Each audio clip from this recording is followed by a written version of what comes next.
All right, let's take a look at lesson 109 today, multiplying decimal numbers.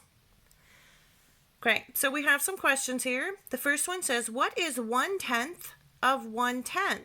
Well, the first thing we're going to do is we're going to use pictures to be able to answer this question. Okay, so for this first picture at the right, this is a square. The square represents one whole, and then each column of that square is going to represent 1/10 of the whole. So we could count and see that this is divided into 10 equal pieces. So this is a whole. This is 1/10, this blue part. So the question says, what is 1/10 of 1/10? Well, here's the 1/10. What is a tenth of that tenth? Well, to find the 1/10 of 1/10, we're going to divide each tenth into 10 equal pieces.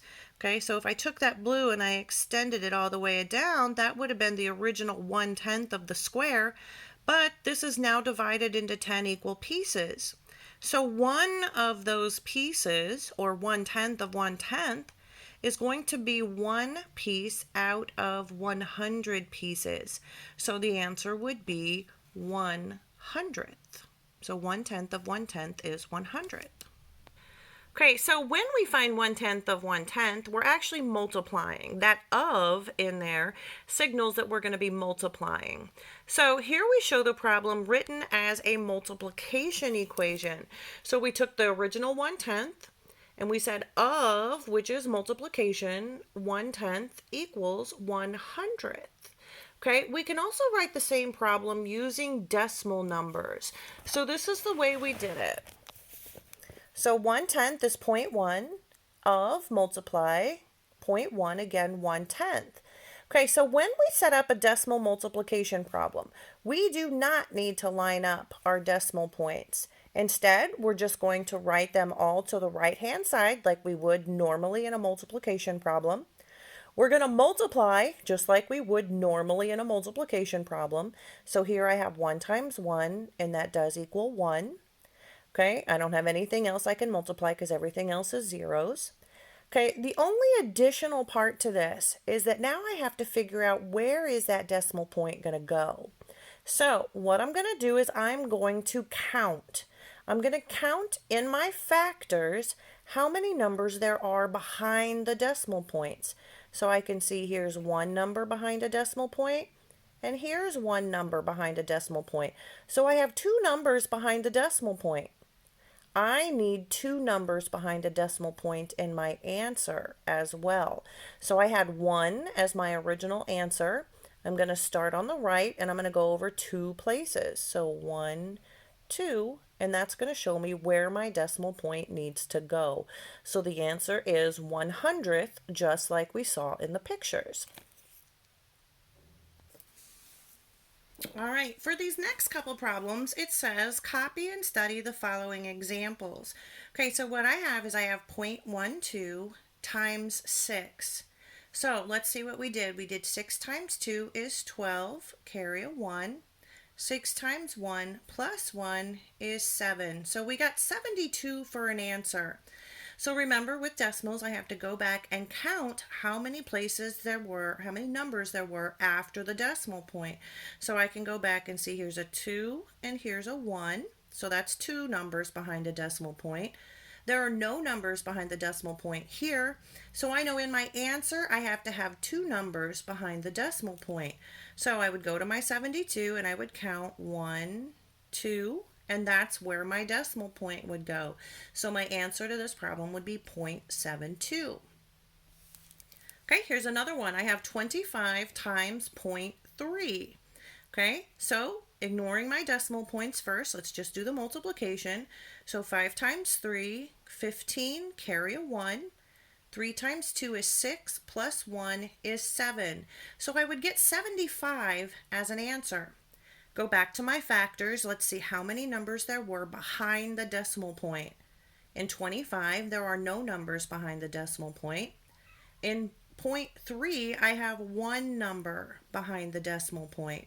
So in my answer, I have to have one number behind the decimal point. So I would start at the end of my 75, go over one spot, and put my decimal point in there. Then I would have 7.5 as my answer. Okay, if I look at this one, I have 0.15 times 0.9. Let's do the multiplication. Again, see, I did not line up decimal points here. I just wrote the numbers normally, did normal multiplication. 5 times 9 is 45. Carry the 4. 9 times 1 is 9, plus 4 is 13. Okay, and all I had left were zeros, so I don't have to worry about multiplying those. So I came up with 135. I go back to my factors and count how many numbers did I have behind the decimal point.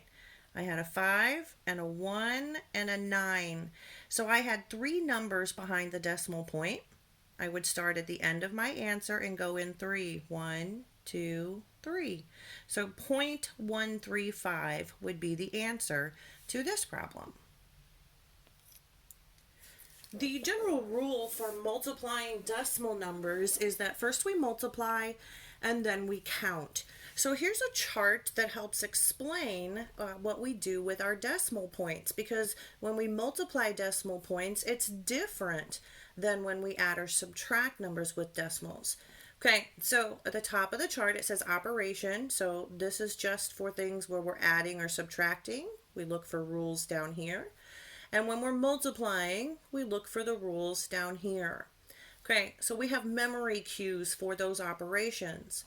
When I am adding or subtracting decimal points, I want to line those decimal points up. That will make sure that I'm adding tenths to tenths, whole numbers to whole numbers. My memory cue for multiplying is different, however. First I multiply, then I count. So just like we said, we multiply the numbers first, ignoring the decimal points. Then at the end, I count how many numbers there are behind the decimal points and make sure that my answer has that many numbers behind the decimal point as well. So multiply, then count. Now down here at the bottom of this chart, it says you may need to place a decimal point on the end of whole numbers. Of course, if I'm adding or subtracting, I may have to put a decimal point at the end of a number to make sure my numbers line up. I may have to fill empty places with zeros, and that also applies to adding and subtracting decimal numbers. If I have to subtract a whole number and then a decimal number, I'm going to have to put a 0 in here so I have something to subtract with. Okay, and we've already been doing those. Okay, so the new stuff again, multiply then count when we are multiplying decimal numbers. I'd like to do one more example with you here on multiplying decimal numbers. And so what I'm going to do is I am going to take a square. My squares still look pretty much the same as they did down at school. And let's say that we want to find the area of this square.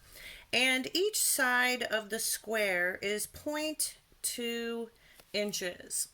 So in order to find the area of the square, I'm going to have to take this side times this side. Well, this side is also going to be 0.2 inches. So I have to multiply 0.2 times 0.2. Let's go ahead and do that. So 0.2 times 0.2. So first I'm going to multiply. 2 times 2, 4. Then I'm going to count. How many numbers do I have behind the decimal point? 1, 2. So I start at the end of my 4, go over 2 places. 1, 2. Okay, I have an empty spot here. When I have an empty spot, I need to fill it in with a 0. So the area of this square is 0.04 inches squared. Okay, have a good time doing lesson 109.